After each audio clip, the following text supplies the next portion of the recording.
Justin has requested me on Patreon to review an obscure little art house movie titled Star Wars.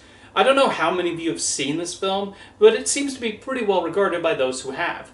I myself have seen it several times, and I do think Star Wars is an excellent movie, an incredible accomplishment and feat of imagination from George Lucas. From the opening scroll with John Williams' triumphant music, it does the job of pulling you into this galaxy far, far away. The first time I saw this movie, I was about 13, as before then, I just did not develop that big of an interest in seeing it. But I saw it was coming on TBS, and I thought, I guess I should give it a go. And even seeing it separated by commercial breaks, I was still blown away by it. I think a large reason the movie works is the way Lucas takes influence from classic storytelling and fashions it in something new. At its core, Star Wars is a medieval swashbuckler with its heroic knight, his wise mentor, the princess in danger, the charming rogue, and the despicable villains up to no good. They're just placed in a science fiction context. Each character is clearly defined and fascinating in their own right, becoming fully realized personalities. Luke Skywalker is that classic hero who just wants to go beyond his desert planet, and if you read up on George Lucas's life, it's clear he put a lot of his young self in there, as he too wanted to venture beyond his hometown of Modesto and not want to spend his entire life working in his father's stationery store. One of my favorite scenes in the movie is the one where Luke is looking at the two suns of his planet Tatooine and just thinking quietly to himself. It's a beautifully simple scene, aided by John Williams' score, and exactly the sort that someone might have told Lucas to cut, since it's not necessarily a moment that progresses the plot. But a lot of the time, a moment that captures a mood is a lot more necessary than a mere plot point.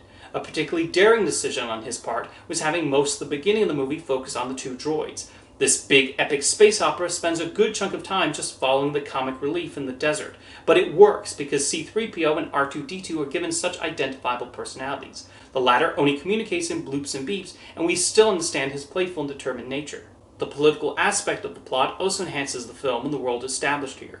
Lucas took from history in creating the evil Galactic Empire, with the Death Star and those working on it having this fascist-like appearance borrowed from the Nazis and other tyrannical regimes. Their entire deal is keeping order, and they hate that those pesky rebels want freedom from their repressive rule and want the galaxy to return to being a democracy. I think there will always be an appealing element to stories where a small and likely group comes together to defeat a powerful regime only bent on destruction and power, and somehow they beat the odds. There are several points in history where that has happened, and one can certainly draw those parallels to the events of this movie. Grand Moff Tarkin and Darth Vader become villains who are easy to root against, although their differing attitudes in maintaining order on board the Death Star and in the galaxy add an interesting layer to them. Tarkin is depicted as cold in his approach and mostly gives orders, while Vader is more physical and relies heavily on his powers from the Force and imposing costume to strike fear.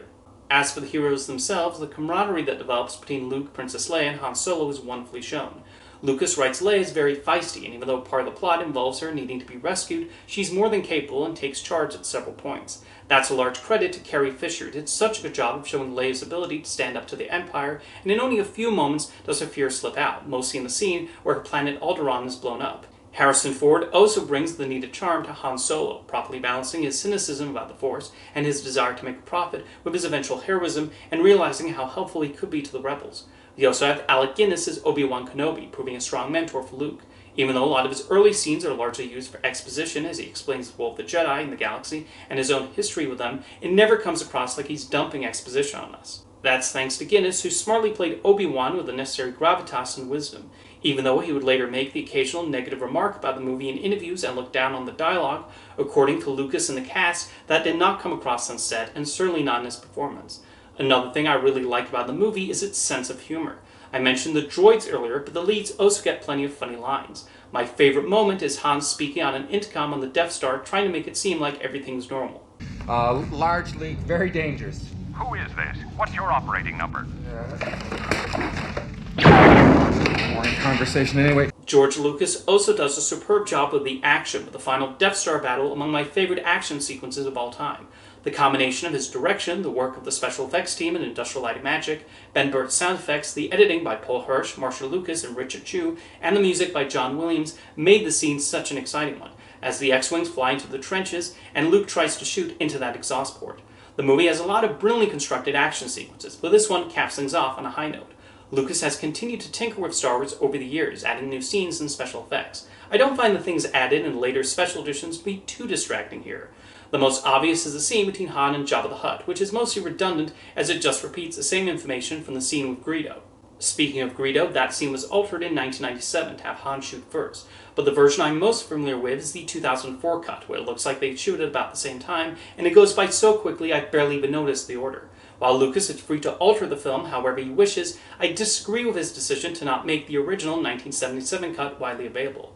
Whichever version you choose to watch, Star Wars is a spectacular piece of entertainment with an impressively constructed world, several memorable characters, and thrilling action sequences.